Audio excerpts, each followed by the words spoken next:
call is now being recorded. Okay, good morning. Good morning, sir. Good morning, sir. Okay. Okay, in the last class, we have seen the term rapid prototyping. So, what is a rapid prototyping? It is actually a technology, mainly a class of technologies, a group of technology which is meant for automatically convert the or construct a physical model from the CAD data or CAD model, CAD design, whatever design we have in our system, we make a physical model out of that. That is the rapid prototyping. And we see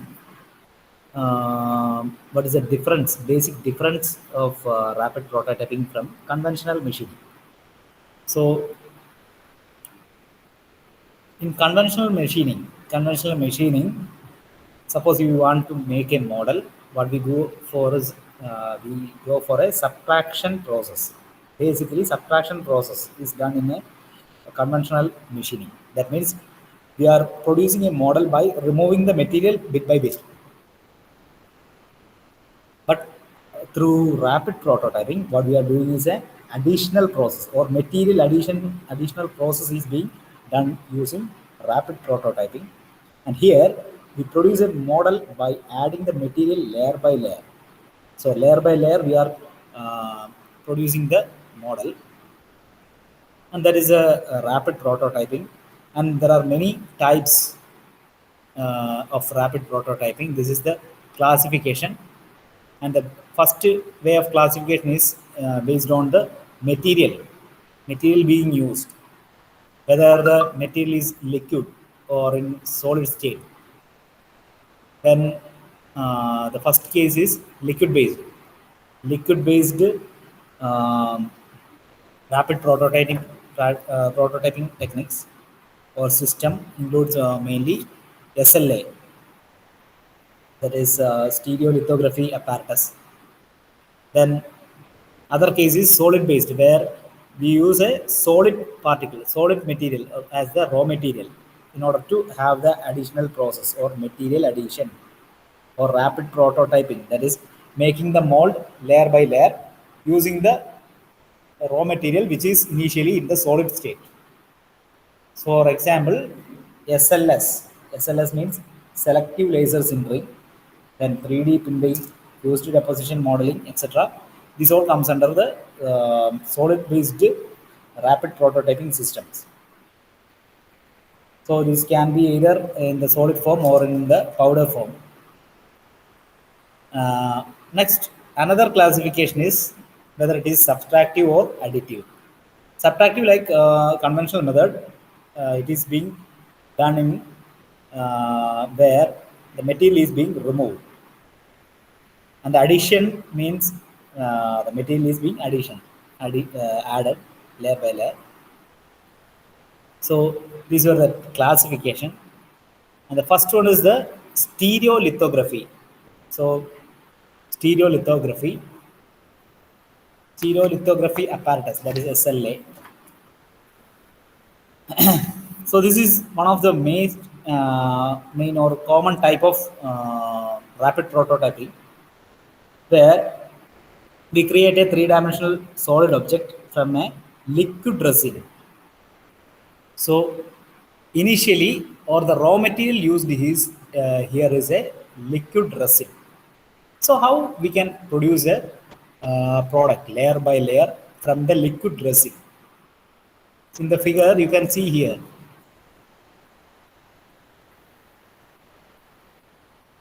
This.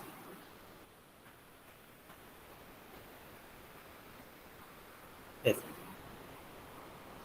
This is the resin surface. This is the liquid resin, yellow color. And here you can see the laser. Laser is being transmitted using certain mirrors, etc. And it is focused to some point. Anyway, the basic mechanism I will explain. That is, here you can see an elevator. This is an elevator. This can be used to elevate. and this is the base surface. Here you can see a model being created like this. So initially what happens is the elevator is on the top, or it is on the top surface. And what is the peculiarity of the resin, liquid resin is, if uh, that is, these are mainly photopolymers.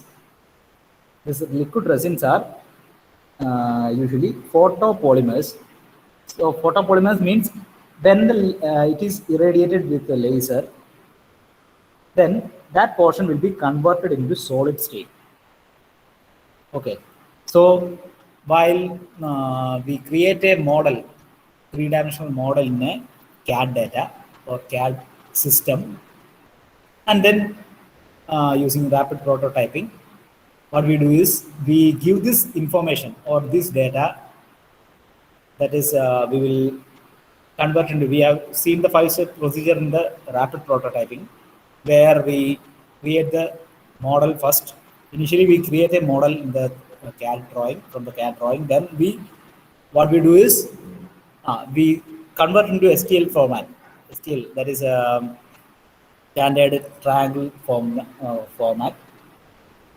Then what we do is we create it layer by layer. We analyze it layer by layer, and using that data, what we do is we create the layer by layer solid surface using different methods. So first method is stereolithography. So in this method, what we do is, first of all, this particular elevator, this is placed on the top surface. So there will be a small layer of liquid resin over here, and we, using the data, what we do is, or what the machine do is, uh, suppose the elevator is here in this position. So the model, this is the model.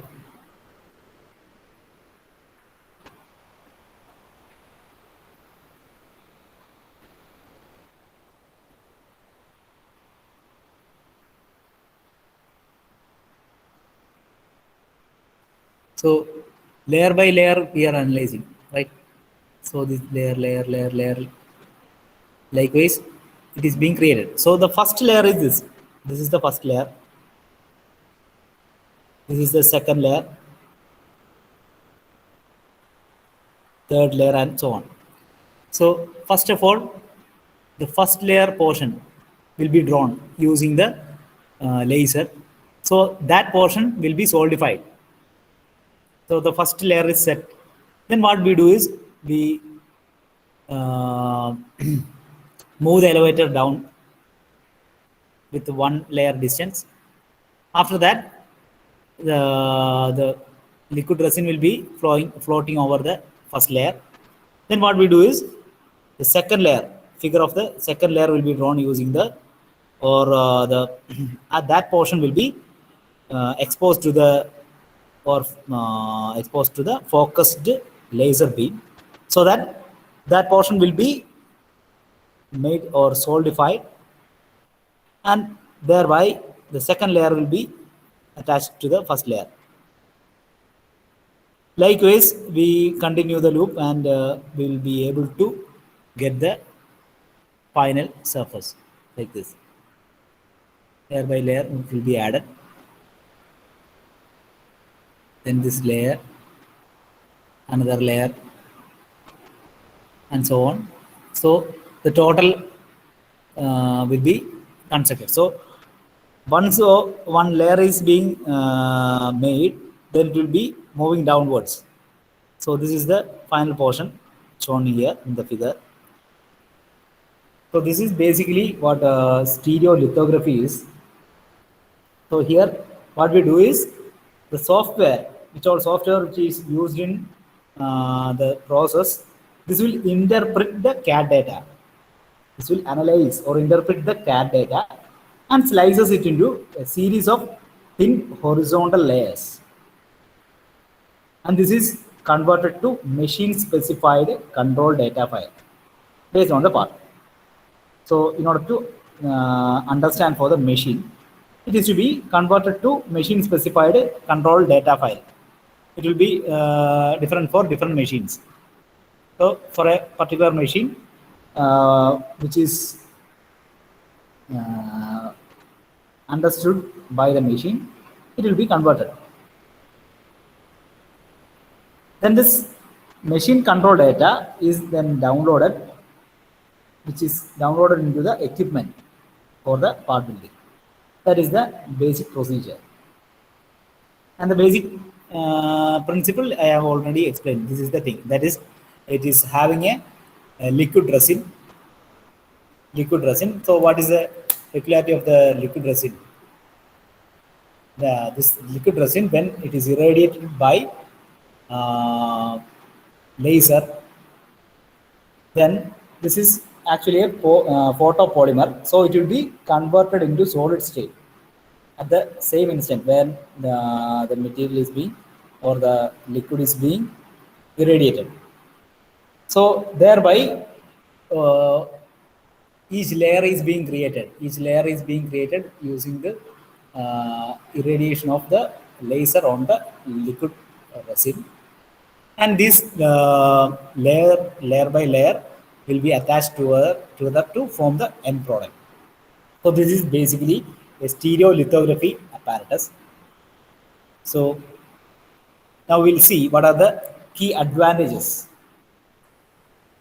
Main advantages of a stereolithography apparatus. So first one, accuracy, good accuracy and precision. Accuracy and precision.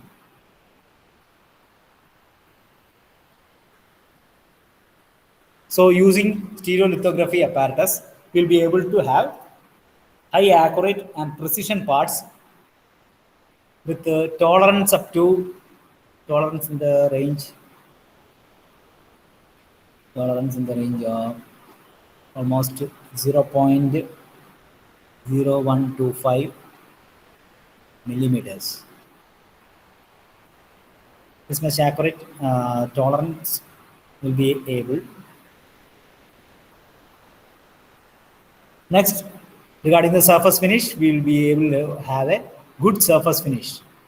Good surface finish. Surface finish. Good surface finish. Now, depending on the size of the product, and also the complexity, whether it is a complex or simple structure, we can say there will be only less time taken for the production of the parts. So that is another key advantage. Less time taken.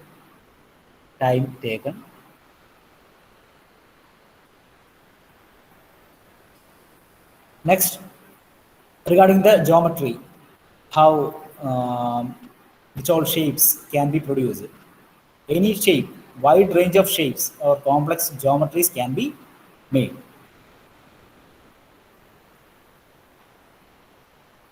Wide shape and geometry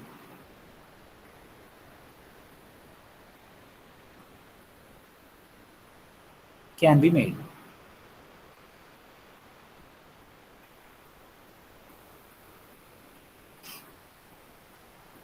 Now, regarding the cost, this can be made, or the pattern for all the casting, molding, etc. can be made economically using this particular process, that is stereolithography apparatus. The patterns. So usually we use certain patterns for molding, casting, etc. So these are all just for the casting purpose or molding purpose. So we don't go for any properties, internal properties of the substance or the material. Anyway, we will be able to produce that particular casting or pattern economically. That means with less cost. So pattern for all casting and molding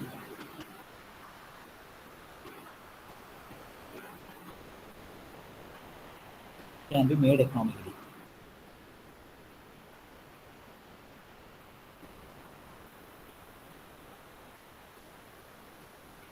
Okay. So these are the main advantages. That is first one, accuracy and precision, good surface finish, less time taken, wide shape and complex geometry can be made. Finally, pattern for all, casting and molding can be made economically. So next we go for the disadvantages. So what are the disadvantages? Though we have many advantages, there are certain disadvantages or limitations also. So first one, total case. So earlier we have said we are able to make the patterns economically in the sense. Otherwise, there will be many other operations. That is, we need in order to have a pattern, we have to machine the surface, then finish the surface, and there are many operations related to that. So this, in this case, we can have it in a single procedure or in the single step itself. We can be able to produce a casting or pattern. All we need is the CAD model. Just if we have the CAD model, then we'll be able to print it or make the product easily, economically.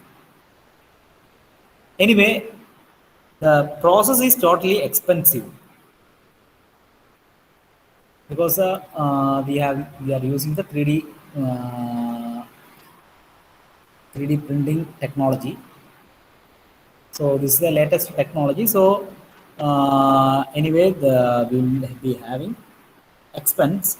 So that is the first disadvantage. It is expensive.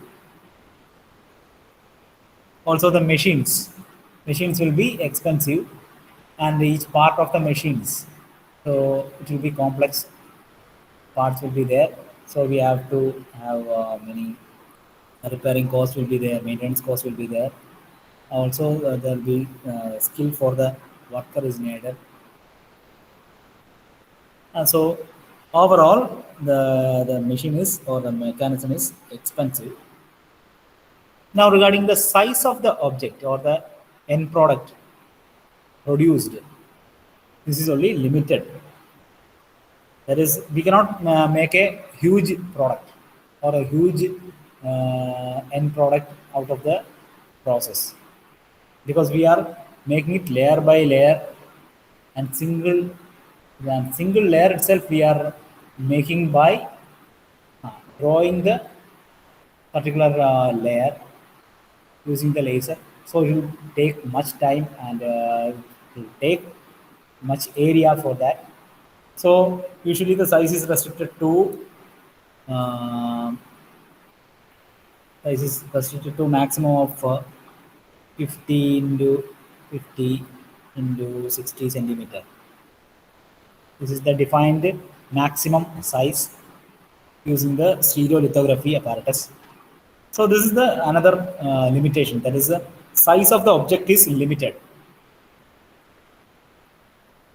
And one more, that is the product, the end product which is made using the layer by layer technique, that is the stereolithography apparatus.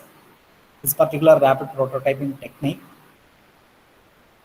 the product developed will be fragile.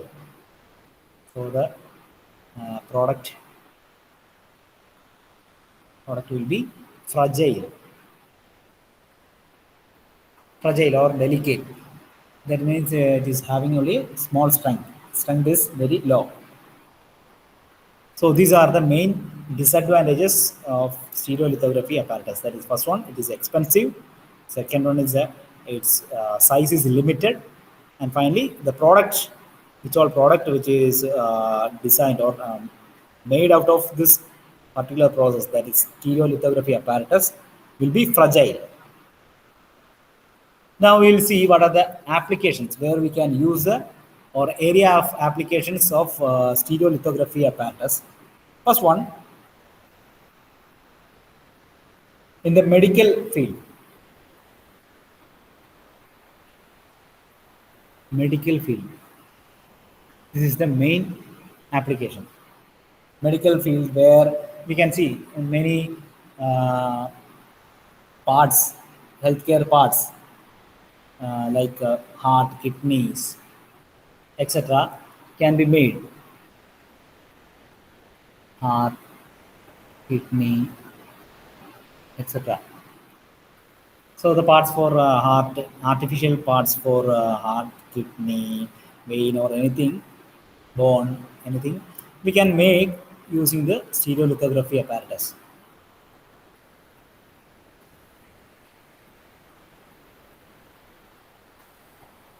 Second one, in electronic field, packaging, connectors, etc. Electronics, packaging, then connectors.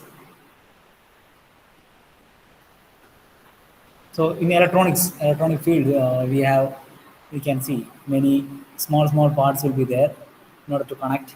So that particular complex part we cannot be made using conventional machining.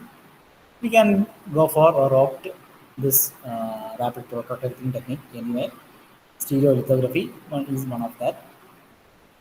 Then regarding the packaging, for packaging and all, we can use this, and in connectors, connecting and all, we can use a particular application. Next, as we have already mentioned, casting patterns for casting, molding, etc.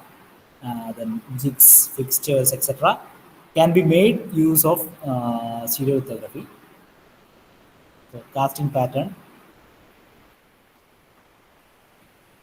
casting pattern,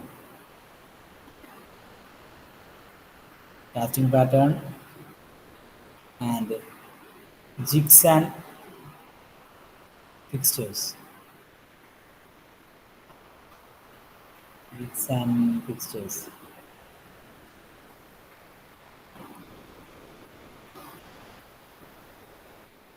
Then another application area is the sports or sporting goods.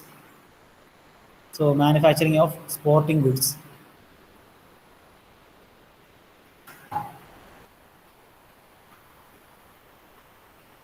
Sporting goods.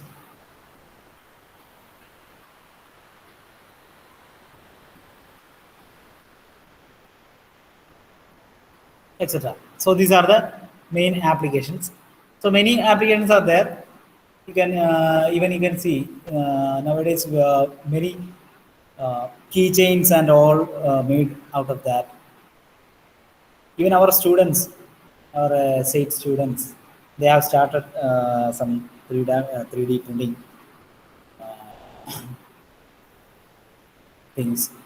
So they make, they give the orders, they take the order and give something like a keychain and all. Anyway, these all are made out of 3D printing technique. So they are not using stereolithography. Anyway, this like the 3D printing. Anyway, this can also be used for that things, those things also. So the applications, regarding the applications are wide. We are having wide range of applications for uh, stereolithography.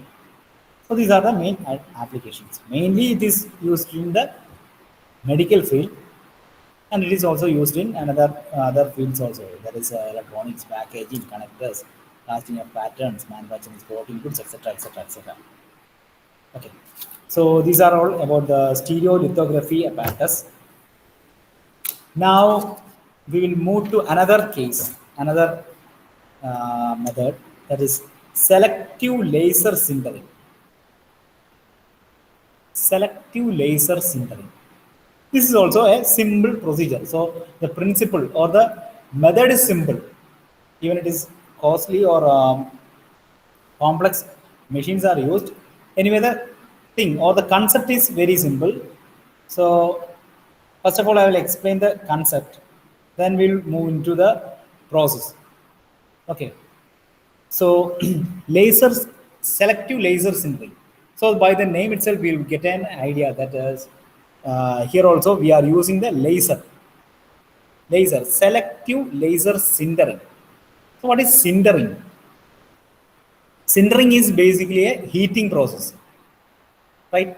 So by heating, what we do is uh, not we are heating to melting stage, but just below that temperature. So the material is not melt, or it is not in the molten state. It is being heated. So while heating, what happens is the material will produce a coherent mass. So usually we use the powder metals. Using the powder metal, so here in the earlier case, we have used a liquid resin, or the material is in the liquid state. And here, what we do is we take the material in the powdered format, or the powder form. And what we do is we heat it or cinder it. That means we heat the particular powder.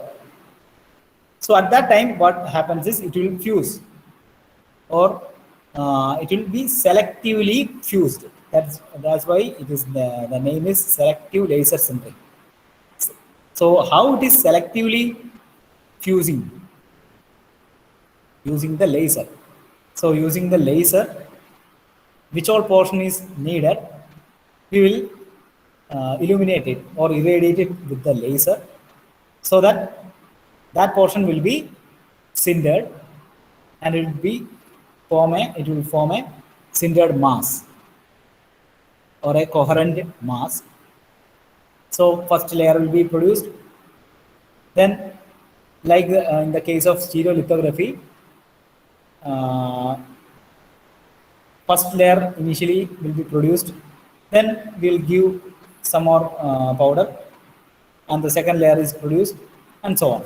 So in the figure, you can see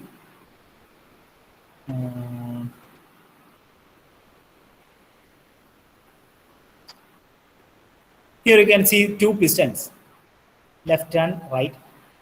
Say in the left piston, or the left piston assembly, or the cylinder, left cylinder, we can see this pink portion. This is the metal powder. So the metal powder is being kept in this particular cylinder.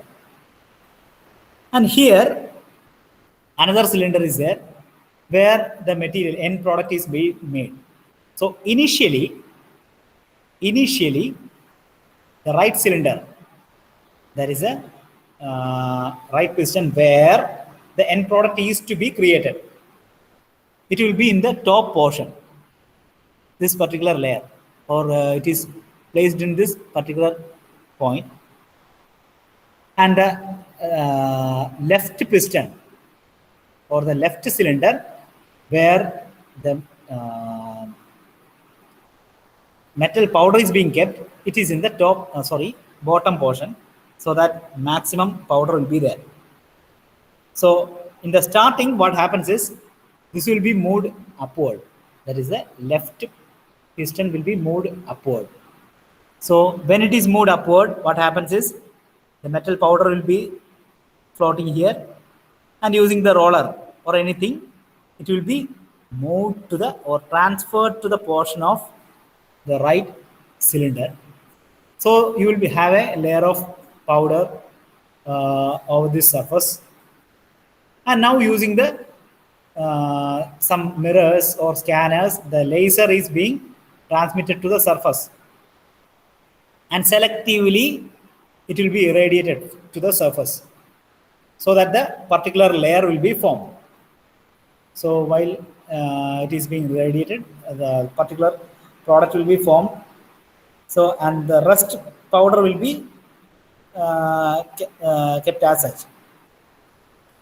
Then what happens is, after one layer is being formed, this particular, that is the right cylinder, the light piston will be moving downwards with a one layer distance. Similarly, this will be moved in the upward direction so that some more metal powder will be available. And using the roller, this will be transferred to the right portion. Then the step will be repeated so that next layer is being produced. And likewise, you can see here, this is the end product, the blue one. So the end product like a this one will be produced continuously. So this is the basic mechanism in selective laser sintering. So the name selective laser sintering. Laser. We are using the laser, and we are using the sintering process. Sintering process is nothing but we are heating the metal powder not to a melting. By preventing the melting, and a coherent mass is produced, that is sintering. And selective means using the laser we are selectively, or we are selecting some portion in order to get the product. So this is in the simple sense selective laser sintering. So we'll see an animation for this.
Liquid thermoset resin is loaded in the vat and the digital instructions are programmed, the laser unit directs an ultraviolet beam to a reflective mirror.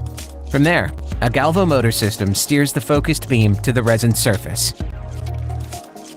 First, the laser draws layers of the support structures, followed by actual part geometry. After a layer is imaged on the resin surface, an elevator system shifts the build platform down, and a recoater blade moves across the platform to apply the next layer of resin. The process is repeated layer by layer until the build is complete. Need quality 3D printed parts? Get an instant quote today at Proto Labs.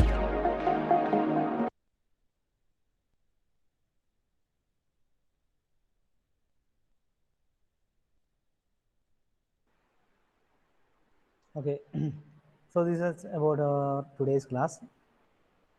So we'll take the attendance now.